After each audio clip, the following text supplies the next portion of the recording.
पुणी मिलवाक जाऊँगी सुभद्रा योजनार टंका। आपण जानते एपर्यंत सुभद्रा योजना अधीन चतुर्थ किस्ती मिल सारी अर्थात 5,5,000 कर 20,000 टंका पाई सारी हिताधिकारी।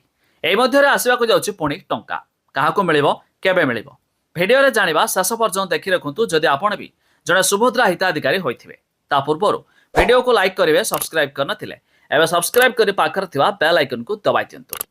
आपण समस्ते जानिथिबे सुभद्रा योजना अधीन वार्षिक 2टी किस्ती 5,5,000 10,000 टंका सरकार बंटन करिथांती। एमितिकी एही सुभद्रा अधीन चतुर्थ किस्ती टंका आसी सारिछि। एमितिकी एबे रिसेंटली जो हिताधिकारी को टंका मिली नथिला सही हिताधिकारी को मध्य टंका दैछथि सरकार। ता छड़ा जो माने नूतन अप्लाई करथिले सेमाने मध्य स्कीम रे जुड़ी होइथिले एमितिकी सेमानकु मध्य टंका मिली सारिछि। तबे जानि रखंतु एबे भी अनेक हिताधिकारी अछंती जोमानकु एबे होइछि 21 वर्ष।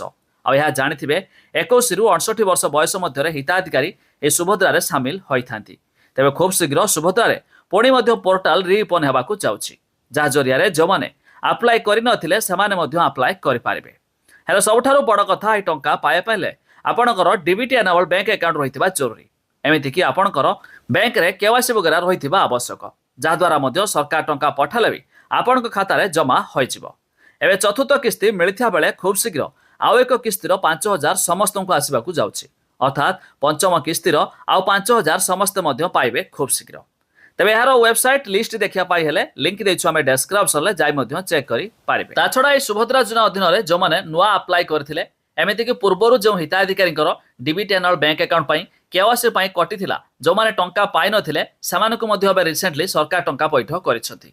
ता छड़ा एबे भी आउ जो माने अटकी रहि जाइछि बा जो माने मध्य टंका पाइ नाथि तो सेमानकु आउ एक किस्तीरे खूब शीघ्र मध्य टंका दियाजियो बोली उपमुख्यमंत्री प्रभाती परिडा मध्य सूचना दैछथि। तो जो हिताधिकारी एपर्यंत टंका पाइ नाथि सेमानक खाता रे जमा होइजिवो।